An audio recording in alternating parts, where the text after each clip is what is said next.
नमस्कार दोस्तों, स्वागत है आपका स्टडी फॉर सिविल सर्विसेज में। वीडियो को पूरा देखिए। कोई भी आपका फीडबैक है, कोई सजेशन है, तुरंत वीडियो में कमेंट करके जरूर बताइए। अच्छा लगे तो वीडियो लाइक जरूर कर लीजिए और ऐसे वीडियो लगातार फ्री में पाने के लिए चैनल को तुरंत सब्सक्राइब कर लीजिए और बेल आइकन को जरूर टैप कर लीजिए ताकि आगे भी सारे वीडियो आपको मिलते रहे। यूट्यूब में फॉलो करते हैं तो प्लीज ये वाला फ्री टेलीग्राम चैनल जरूर ज्वाइन कर लीजिएगा। सारे नोटिफिकेशन, सारे अपडेट यहीं पे आते हैं, ध्यान रखिएगा। स्टडी फॉर सिविल सर्विसेज का कोई भी पेड ग्रुप अगर आपको ज्वाइन करना है तो सिर्फ 8564805690652386089752386445 यही नंबर है हमारे, सिर्फ जहां पे कॉल या व्हाट्सएप कर सकते हैं। इंस्टाग्राम पे हमारा पेज जरूर फॉलो कर लीजिएगा, studyforcivil.services है। ट्विटर पे हमको जरूर फॉलो कर लीजिएगा, @studyforcivils है। सारे क्वेश्चन अटेम्प्ट करिए और स्कोर अपना तुरंत।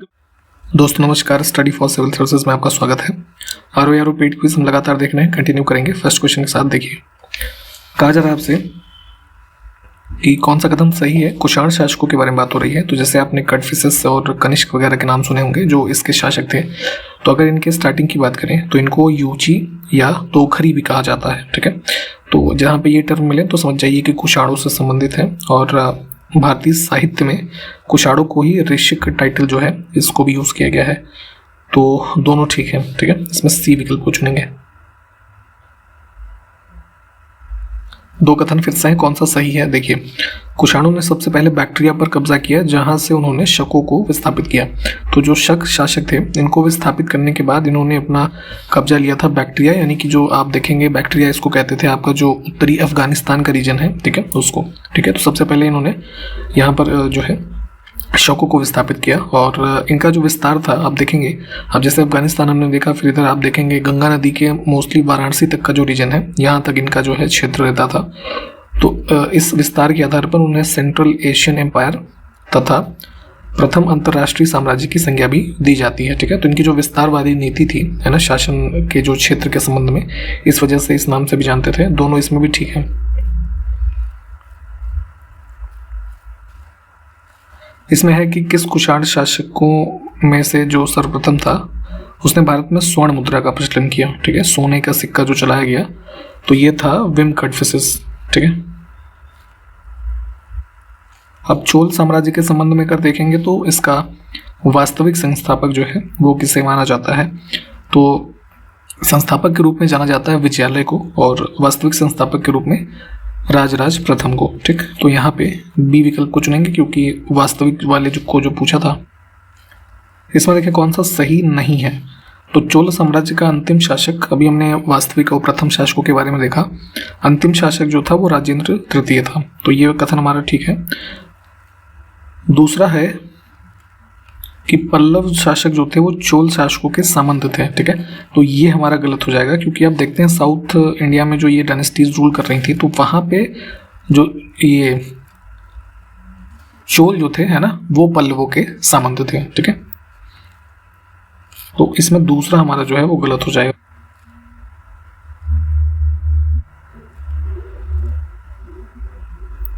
इसमें देखिए रबातक या फिर रबतक भी कई बार लिखा होता है। ये अभिलेख किस स्थान पर स्थित है। तो कनिष्क के शासनकाल में शासनकाल का जो समय है, ठीक है, और जो और कुषाण एम्पायर के रूलर्स हैं उनके संबंध में इंफॉर्मेशन मिलती है। रबतक ये हमारा इंस्क्रिप्शन जो है एक स्टोन इंस्क्रिप्शन है, बैक्ट्रियन लैंग्वेज में लिखा गया था, इसको ध्यान रखेंगे। अफगानिस्तान से स्थित है। ठीक है, मतलब अफगानिस्तान में है, तो बी विकल्प को चुनेंगे। इसमें देखें कौन सा कथन गलत है। तो चोल साम्राज्य के संबंध में राजराज जो प्रथम है इसका शासनकाल देखेंगे आप मुख्य रूप से 885 से लेकर के लगभग 1014 एडी के बीच का है। ठीक, तो ये इसका शासनकाल रहा। तो वही है कि इसका मूल नाम जो है अरमोली वर्मन है। ठीक, तो ये भी ठीक है। राजराज जो था इसने अपने राज्याभिषेक के टाइम पीरियड में ये उपाधि जो है धारण की थी। ठीक, तो पहला कथन हमारा ठीक है। दूसरा है कि चोल डायनेस्टी में देखेंगे तो जो तंजौर स्थल था इनके उत्कर्ष का केंद्र, यानी कि इस रीजन में तंजौर के आसपास देखेंगे तो ये साम्राज्य जो काफी फ्लरिश करता है। तो ये वाला कथन भी हमारा जो है वो ठीक है, गलत इसमें कुछ भी नहीं है। इसमें देखिए पूर्ण वारियम जो है इसका संबंध किससे था। तो चोल शासन मतलब चोल डायनेस्टी का जो शासन था एडमिनिस्ट्रेशन, उसमें जो ग्रामीण प्रशासन हुआ उसकी जो है कुछ समितियां होती थी, है ना, उसी में यहाँ पे ये टर्म उनको रेफर किया जाता था। तो गोल्ड कमेटी यानी कि स्वर्ण कमेटी जो है वो पूर्ण वारियम होती थी। बी विकल्प को चुनेंगे। अगर इनको भी देखें बाकियों को, तो उद्यान समिति जो थी इसको तोट वारियम बोलते थे। सन्यासियों की देखरेख करने वाली जो समिति होती थी उसको उदासीन वारियम बोला जाता था। ये नाम याद रखिएगा, पूछे जाते हैं ये। तालाब जो समिति थी इसको जो है एरी वारियम बोलते थे, है ना। तो ये सब नाम ध्यान रखें। इसमें देखें भारतीय संविधान के किस अनुच्छेद में मंत्री परिषद द्वारा राज्यपाल को सलाह देने का उल्लेख है। तो काउंसिल ऑफ मिनिस्टर जो स्टेट में होती है तो एड एंड एडवाइस करती है गवर्नर को, चूंकि सारे एडमिनिस्ट्रेटिव फंक्शन जो होते हैं वो गवर्नर के नाम से ही होते हैं, जैसे केंद्र सरकार में होते हैं। तो केंद्र सरकार में ये प्रावधान जैसे अनुच्छेद आप देखेंगे 74 वगैरह पढ़ेंगे वहाँ पे ये दिए हुए हैं। वैसे ही राज्यों में ये प्रावधान अनुच्छेद 163 में है। अब है कि किस अनुच्छेद में सदनों के संबंध में मंत्रियों तथा महाधिवक्ता के अधिकारों का उल्लेख किया गया है। तो जो राज्यों में जैसे लेजिस्लेटिव काउंसिल हो या फिर असेंबली तो होती है, तो वहाँ पे मिनिस्टर्स के क्या राइट हैं, और एडवोकेट जनरल जो कि स्टेट का सबसे हाईएस्ट लॉ ऑफिसर होता है तो उसको भी मतलब जो हाउसेस हैं इसमें भाग लेने का अधिकार है। तो उनके इन सब जो संबंध में राइट्स हैं उसका विवरण हमें मिलता है 177 में। अप्रवासी भारतीयों की समस्याओं हेतु उत्तर प्रदेश राज्य में NRI विभाग का गठन किस वर्ष में किया गया। तो अभी जैसे हमने हाल ही में प्रवासी भारतीय दिवस भी मनाया है 17वां इंदौर में, ठीक है, उसको भी ध्यान रखिएगा। तो उसी क्रम में जो NRIs होते हैं, ठीक है, नॉन रेजिडेंशियल इंडियंस, तो उत्तर प्रदेश राज्य से जो संबंधित हैं, है ना, तो उनको मान लीजिए किसी प्रकार की समस्या है तो उनके लिए एक डिपार्टमेंट बनाया गया था उत्तर प्रदेश में जुलाई 2014 में। वर्तमान में उत्तर प्रदेश की विधानसभा में सदस्यों की संख्या कितनी है। तो अभी लास्ट ईयर इलेक्शंस हुए थे, आपको पता होगा 403। उत्तर प्रदेश में अब तक कुल कितने बार राष्ट्रपति शासन लगाया जा चुका है। जब स्टेट की कॉन्स्टिट्यूशनल मशीनरी मान लीजिए अपना कार्य करने में सक्षम नहीं है, ठीक है, या सरकार अल्पमत में आ गई, तो ऐसी स्थिति में गवर्नर की रिपोर्ट पे राष्ट्रपति शासन जो है लगाया जाता है अनुच्छेद 356 के तहत, ठीक। तो उत्तर प्रदेश में आज़ादी से अब तक कुल 10 बार जो है पोजीशन हो चुका है।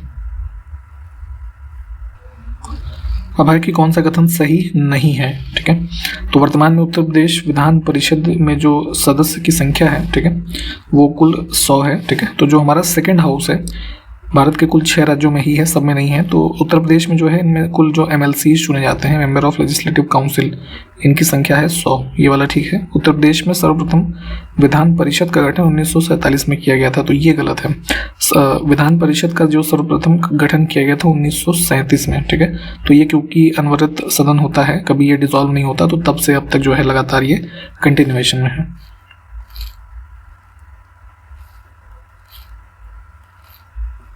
इसमें देखिए कौन सा कथन सही है। तो उत्तर प्रदेश राज्य में तहसीलों की संख्या 75 है, तो ये तो बात सरासर गलत हो जाएगी क्योंकि जिलों की संख्या जो है वो 75 है, ठीक। तो जितने जिले हैं उतने हमारे जिला पंचायत हैं। तो यहाँ पे जिला पंचायत की संख्या जो है यहाँ पे 350 दी है, ये भी गलत है क्योंकि जिला पंचायत जो है वो 75 हैं और तहसीलों की संख्या जो है वो लगभग 350 है, ठीक।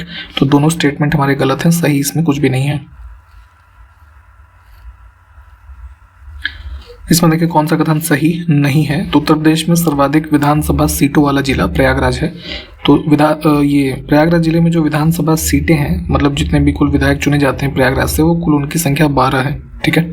और सबसे कम विधानसभा वाला जिला गाजियाबाद है, तो ये गलत है। सबसे कम वाले अगर हम देखेंगे तो श्रावस्ती, महोबा और चित्रकूट, इनमें जो है 2-2 सीटें हैं, ठीक है। तो ये तीनों जो है सबसे कम सीटों वाले विधानसभा क्षेत्र हैं।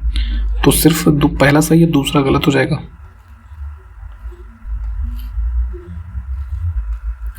किस अनुच्छेद के अंतर्गत राज्य विधानसभा की सदस्यता के लिए निर्हरताएं जो हैं वर्णित की गई हैं। तो कॉन्स्टिट्यूशन में जो कंडीशंस हैं किसी लेजिस्लेटिव असेंबली के मेंबरशिप के डिस्क्वालिफिकेशन के लिए, है ना, वो प्रावधान 191 अनुच्छेद में है। 2 कथन है, कौन सा सही है। विधान परिषद एक स्थायी सदन है और इसके सदस्यों का कार्यकाल 5 वर्ष रहता है, ये गलत है क्योंकि देखिए अभी हमने बात की 1937 में जैसे उत्तर प्रदेश का लेजिस्लेटिव काउंसिल जो है एस्टैब्लिश किया गया, तो ये अनवरत चलता है क्योंकि ये कभी डिसॉल्व नहीं होता। डिसॉल्व क्यों नहीं होता कि क्योंकि इसके मेंबर्स का कार्यकाल जो है वो 6 साल का होता है और 1/3 मेंबर जो है हर दूसरे साल रिटायर हो जाते हैं। तो ऐसी स्थिति में ये जितने रिटायर होते हैं फिर चुन के उतने आ जाते हैं, फिर ऐसे ऐसे साइकिल पूरी चलती रहती है, ठीक है। तो यहाँ पे 5 वर्ष ना होकर के 6 वर्ष होता है। विधानसभा के जो सदस्य हैं जो डायरेक्ट चुने जाते हैं लोगों के द्वारा, उनका 5 साल का होता है। ठीक, और किसी विधान परिषद के सदस्यों की कुल संख्या किसी भी दशा में 40 से कम नहीं होगी। तो कॉन्स्टिट्यूशन में ये प्रोविजन किया गया है कि जिन राज्यों में विधान परिषद बनाई गई है वहाँ पे मिनिमम नंबर है इनका जो वो 40 होना चाहिए। तो दूसरा हमारा ठीक है।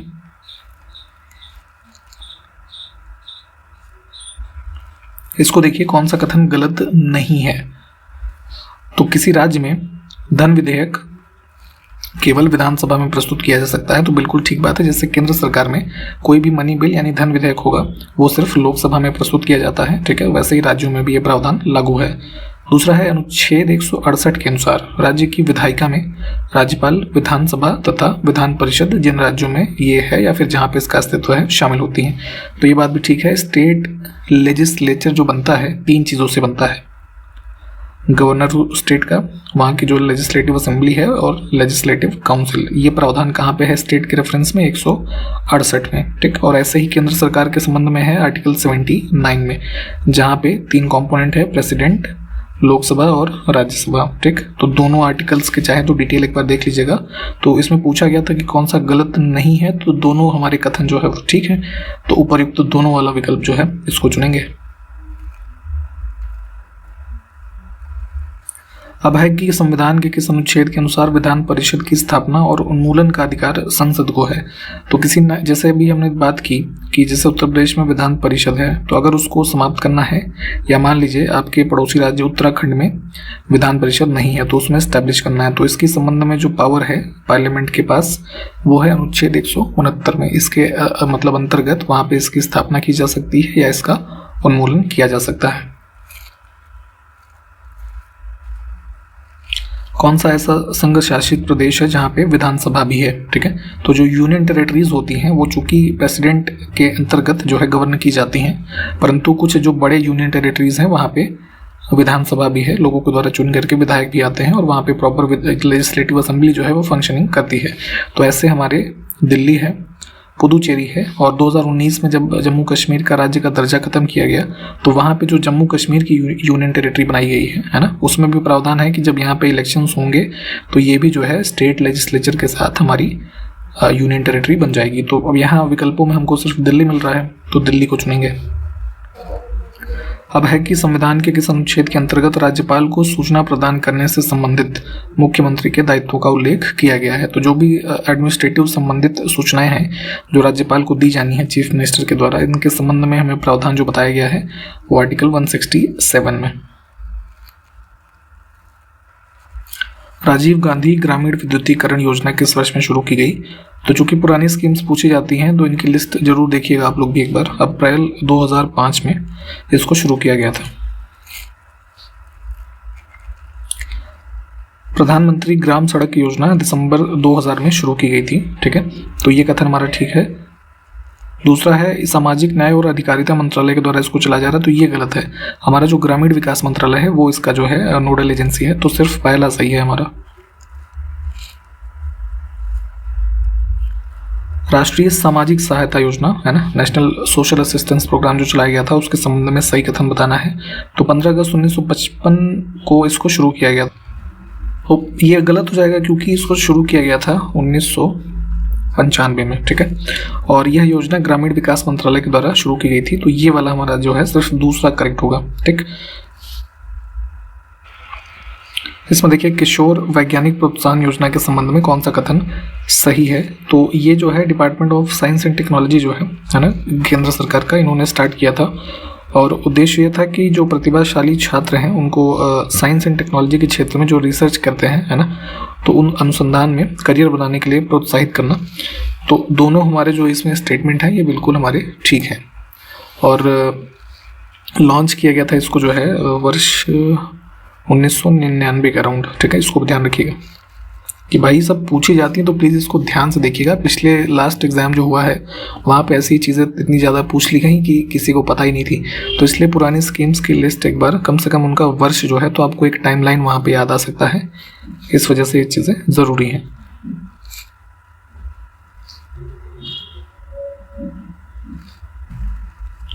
दीनदयाल उपाध्याय ग्रामीण कौशल योजना को किस वर्ष में शुरू किया गया था।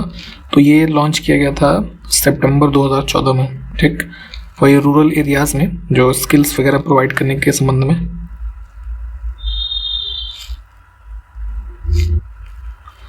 भारत में कुल बांस आच्छादित क्षेत्र जो है उसके कितने मिलियन हेक्टेयर होने का अनुमान लगाया गया है। तो ये अनुमान जो है Indian state of forest report जो है 2021 की जो आई थी, तो चूंकि 2 साल का आंकड़ा ये देखना पड़ता है, 2 साल बाद आती है ना रिपोर्ट, तो उसमें बताया गया था कि 2019 से 21 में जो हमारे बांस का क्षेत्र है उसमें कमी आई थी। तो कमी के बाद का जो आंकड़ा दिया गया वो लगभग 15 मिलियन हेक्टेयर जो है ये बताया गया था। तो इसमें हम सी विकल्प को चुनेंगे। वन एवं पर्यावरण मंत्रालय के द्वारा किस वर्ष में इनके द्वारा एक प्रायोजित राष्ट्रीय झील संरक्षण परियोजना जो है इसकी शुरुआत की गई थी। तो अर्बन और सेमी अर्बन एरियाज में जो भी लेक्स हैं, जो कह लीजिए किसी प्रकार से उनमें पॉल्यूशन है या उनको क्षति पहुंच रही है, तो उनके कंजर्वेशन के लिए इसको चलाया गया था नेशनल लेक कंजर्वेशन प्रोजेक्ट 2001 में। इसमें देखिए कौन सा गलत है कथन, ठीक है। विकिरण की बात हो रही है, रेडिएशन की, ठीक है। तो रेडिएशन का जो पोल्यूशन है प्राकृतिक पृष्ठभूमि में पाए जाने वाले विकिरणों की वृद्धि के कारण होता है। तो जाहिर सी बात है, आप जैसे पृथ्वी पे देखिए सरफेस पे रेडिएशन की घटना बढ़ेगी, ठीक है, तो उससे कई तरह के नुकसान होते हैं, ठीक है, जो पोल्यूशन का कारण लेते हैं और मनुष्यों पे भी उसका हार्मफुल इफेक्ट होता है।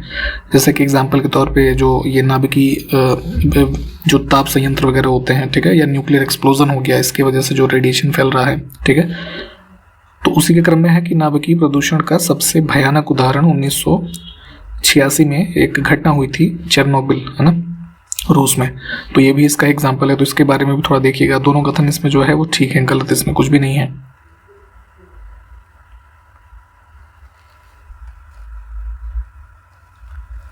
दो कथन फिर से हैं, कौन सा सही है। तो स्वचालित वाहन यानी कि जो ऑटोमेटिक इंजन आजकल प्रमोट होते हैं गाड़ियों में, ठीक है, उसमें एंटी नॉकिंग एजेंट के रूप में लेड यानी कि जो शीशा होता है उसका प्रयोग किया जाता है। तो एंटी नॉकिंग से संबंध ये होता है कि बेसिकली आपके इंजन में जो कह लीजिए उसका रेट ऑफ ऑपरेशन है, ठीक है, जैसे फ्यूल का ऑक्टेन नंबर होता है पेट्रोल का, उसके संदर्भ में, तो उसका जो कार्य करने की दर है वो और अच्छी करता है। तो इस वजह से इसको लेड को यूज़ करते हैं, ठीक।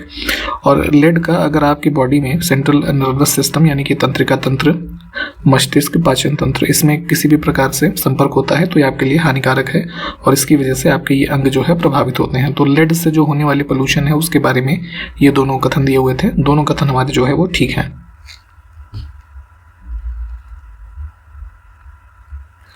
इसमें देखें कौन सा कथन सही नहीं है।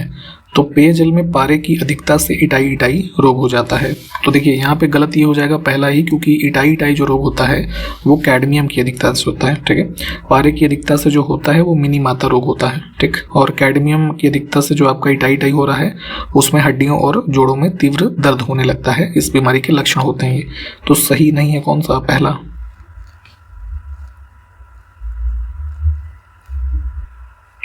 अब देखें अम्लीय वर्षा कम पीएच मान के कारण तथा सल्फर और किसके ऑक्साइड के उत्सर्जन के कारण होती है। तो पहले भी हमने बताया है कि एसिड रेन जो होती है उसमें इसके सल्फर और नाइट्रोजन के जो ऑक्साइड्स हैं उनकी कह लीजिए अधिकता होने के कारण एनवायरनमेंट में वो जो फिर ऐसी बारिश होती है वो एसिड रेन कहलाती है। तो सामान्य रूप से हमने आपको भी बताया हुआ है पीएच स्केल के बारे में, 0 से 14 के बीच में हम देखते हैं तो 7 पे न्यूट्रल पॉइंट होता है, तो 7 से कम में हम देखेंगे एसिड रेन मतलब एसिड वाला हमारा ये पोर्शन होता है।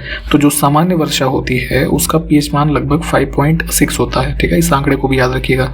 तो अगर इससे भी कम जब हो जाता है तो उस कैटेगरी की हुई बारिश को हम अम्लीय वर्षा के नाम से जानते हैं, जिसमें जो एमिशन हुआ है अर्थ से सल्फर और नाइट्रोजन के ऑक्साइड्स का, है ना, उसके वजह से एसिड रेन होती है। तो यहाँ पे ये तीनों चीजें बता दी गई हैं आपको, तो हम इसमें पहला विकल्प जो है इसको चुनेंगे।